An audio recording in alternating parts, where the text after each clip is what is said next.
ಸರ್ಕಾರದಲ್ಲಿ ಒತ್ತಡ ತಂದು ಮುಖ್ಯಮಂತ್ರಿ, ಕಂದಾಯ ಮಂತ್ರಿ, ಕೃಷಿ ಮಂತ್ರಿಗಳೊಂದಿಗೆ ಮಾತನಾಡಿ ದಲಿತರಿಗೆ ಭೂಮಿ ಕೊಡಿಸುತ್ತೇನೆ ಎಂದು ಶಾಸಕ ಟಿ.ಡಿ. ರಾಜೇಗೌಡ ಹೇಳಿದರು.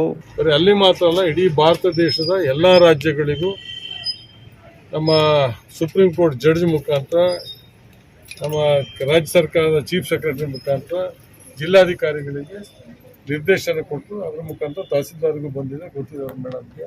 ಹಣದಲ್ಲಿದೆ. ಆಮೇಲೆ ಏನ್ ಮಾಡಿದ್ರು, ಆಮೇಲೆ ಮೈನರ್ ಫಾರೆಸ್ಟ್ ಅಂತ ಮಾಡಿದ್ದಾರೆ. ಅದು ಯಾರ ಕಾಲದಲ್ಲಿ ಯಾಕೆ ಮಾಡಿದ್ರು ಆ ಕಥೆ ಹೇಳಕ್ ಹೋಗಲ್ಲ. ಅದ್ ಯಾಕೆ ಯಾವ್ದ ವಿರುದ್ಧ ಇದೇ ಕಟ್ಟಡದ ಉದ್ದೇಶ ಇಟ್ಕೊಂಡು ಮಾಡಕ್ ಹೋಗಿ ಅಲ್ಲಿಂದ ತೆಗೆದ್ರು, ಅದು ಪ್ರತಿಭಟನೆ ಮಾಡಿರು ಅಂತ ಹೇಳಿ ಉದ್ದೇಶಪೂರ್ವಕ ಅದನ್ನ ಈಗ ಜಂಟಿ ಸರ್ವೆ ಆಗ್ತಾ ಇದೆ. ಒಂದು ಫಸ್ಟ್ ಮಂಜೂರಾದ ಜಾಗನ ಗುರುತಿಸ್ತಾರೆ ಅಲ್ವಾ, ತಹಸೀಲ್ದಾರ್ ಇಲ್ಲೇ ಇದ್ದಾರೆ. ಎರಡನೇದು ಏನು ಸರ್ಕಾರಕ್ಕೆ ನೋಟಿಫಿಕೇಶನ್ ಆಗಿದೆ ಆ ಜಾಗ ನೋಡ್ತಾರೆ. ಮೂರನೇದು ಒತ್ತುವರಿ ಮಾಡಿರೋಂಥ ಜಾಗ ನೋಡ್ತಾರೆ. ಇನ್ನು ಖುಲ್ಲಾ ಇರೋ ಜಾಗ ನೋಡ್ತಾರೆ, ಖಾಲಿ ಇರೋಂಥ ಜಾಗನ. ಇದನ್ನು ಫಸ್ಟ್ ಮ್ಯಾಪ್ ಮಾಡಿಸ್ತಾ ಇದ್ದಾರೆ. ನನ್ನ ಅಂದಾಜು ಇನ್ನೊಂದು 2-3 ಮಂತ್ಸಲ್ಲಿ ಅದು ಮ್ಯಾಪಿಂಗ್ ಆಗುತ್ತೆ.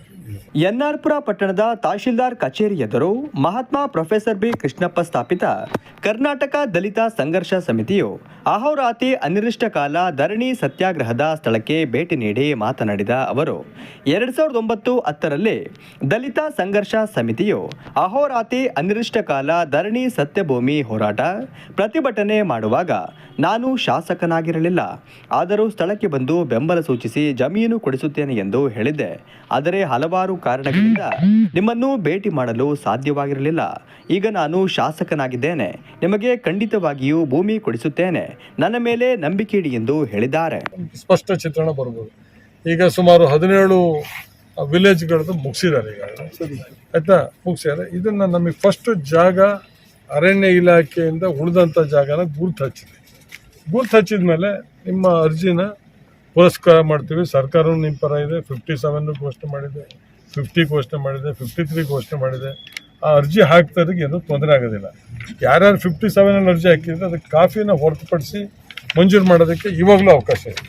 ಆ ಫಾರೆಸ್ಟ್ ಗಡಿಯಿಂದ ಹೊರಗಡೆ ಬಂದರೆ ಅಡಿಕೆ, ಬೇರೆ ಬೇರೆ ಪ್ಲಾಂಟೇಶನ್ ಇಲ್ಲ, ಕಾಫಿಗೆ, ಟೀಗೆ ಅದನ್ನು ಹೊರತುಪಡಿಸ್ತಾರೆ.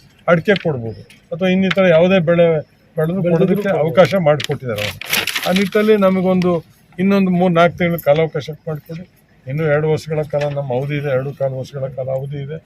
ಸರ್ವೆ ಆಗಿ ಸ್ಪಷ್ಟ ಚಿತ್ರಣ ಬಂದ ಮೇಲೆ ನಿಮ್ಮ ಪರ ನಿಂತು ತಹಸೀಲ್ದಾರ್ಗೆ ಇವತ್ತೂ ಹೇಳ್ತೀವಿ ಎಲ್ಲಿ ಖಾಲಿ ಜಾಗ ಉಳಿತದೆ. ಇವಾಗ ಯಾಕಂದ್ರೆ ಕೊಡೋಕ್ಕೆ ಮಂಜೂರಾಗಿದ್ದ ಜಾಗನ ಅರಣ್ಯ ಅಂತ ಆಗಿರೋಂಥದ್ದು, ಮತ್ತು ಕೆಲವು ಭಾಗದಲ್ಲಿ ಮಂಜೂರಾಗಿಂಥ ಜಾಗನ ಬೇರೆಯವ್ರು ಒತ್ತುವರಿ ಮಾಡಿ ತೋಟ ಮಾಡ್ಕೊಂಡಂಥದ್ದು, ಇವೆಲ್ಲ ಇಶ್ಯೂಸ್ ಇದ್ದಾವೆ ನಮ್ಮ ಎನ್ನಾಪುರ ಭಾಗದಲ್ಲಿ.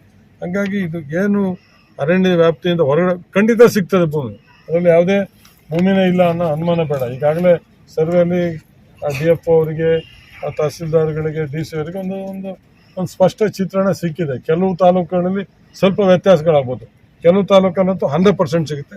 ಸಿಕ್ತಂಥ ಸಂದರ್ಭದಲ್ಲಿ ನಿಮಗೆ ನ್ಯಾಯ ಒದಗಿಸ್ಕೊಡುವಂಥ ಕೆಲಸ ಮಾಡ್ತೀವಿ. ನಿಮ್ಮ ಹೋರಾಟಕ್ಕೆ ನಮ್ಮ ಬೆಂಬಲ ಇದೆ, ನಿಮ್ಮ ಜೊತೆ ನಾವು ಇದ್ದೀವಿ. ನಿಮಗೆ ಭೂಮಿ ಸಿಗಬೇಕು ಅನ್ನೋದ್ರಲ್ಲಿ ನಿಮ್ಮ ಬೇಡಿಕೆಯಲ್ಲಿ ಸತ್ಯ ಇದೆ. ಜೈ ಭೀಮ್, ಜೈ ಭೀಮ್, ಜೈ ಭೀಮ್, ಜೈ ಭೀಮ್, ಜೈ ಭೀಮ್, ಜೈ ಭೀಮ್. ಬಂಧುಗಳೇ, ಏನು ಭೂಮಿಗಾಗಿ ಹೋರಾಟ ಕೊಟ್ಟಿರ್ತಕ್ಕಂಥ ಈ ಹೋರಾಟದಲ್ಲಿ ಇವತ್ತು ನಿನ್ನೆಯಿಂದ ಬಂದು ಪಾಲ್ಗೊಂಡಿದ್ದೇವೆ. ಏನು ಸರ್ಕಾರ ಇವತ್ತು ಕೂಡ ಕಣ್ತೈತಾ ಇಲ್ಲ. ನಮ್ಮ ದಲಿತರ ಕೂಗಿನ ಬಗ್ಗೆ ಹೇಳಷ್ಟು ಕೂಡ ನಿಷ್ಕಾಳಜಿ ವಹಿಸಿರ್ತಕ್ಕಂಥ ಸರ್ಕಾರಕ್ಕೆ ಇವತ್ತು ನಾನು ಧಿಕ್ಕಾರ ಹೇಳಕ್ಕೆ ಬಯಸ್ತೀನಿ ಬಂಧುಗಳೇ. ಹೀಗಾಗಿ ಇವತ್ತು ನಾಳೆ ನಾಡ್ದುವರೆಗೂ ಕೂಡ ಬಂದು ಏನಾದ್ರು ಬಂದು ನಮ್ಮ ಭರವಸೆಗಳನ್ನು ಈಡೇರಿಸಿದ್ರೆ ಸರಿ, ಇಲ್ಲಂದ್ರೆ ಉಗ್ರವಾದ ಹೋರಾಟಗಳು ಮಾಡ್ತೀವಿ ಅಂತಕ್ಕಂಥ ಈ ಸಂದರ್ಭದಲ್ಲಿ ಹೇಳಿಕ್ಕೆ ಬಯಸ್ತೀನಿ. ಪ್ರತಿಭಟನೆಯಲ್ಲಿ ರಾಜ್ಯ ಸಂಚಾಲಕರಾದ ತರೀಕೆರೆ ಎನ್ ವೆಂಕಟೇಶ್, ನಂಜಪ್ಪ ಬಸವನಗುಡಿ, ರಂಗಸ್ವಾಮಿ, ಮಾರುತಿ, ಹೊಸಮನಿ, ಹನುಮಂತ, ಯಮನ ಆಲಗಿ, ಯಮನ ಭಜಂತ್ರಿ ಮುಂತಾದವರು ಉಪಸ್ಥಿತರಿದ್ದರು.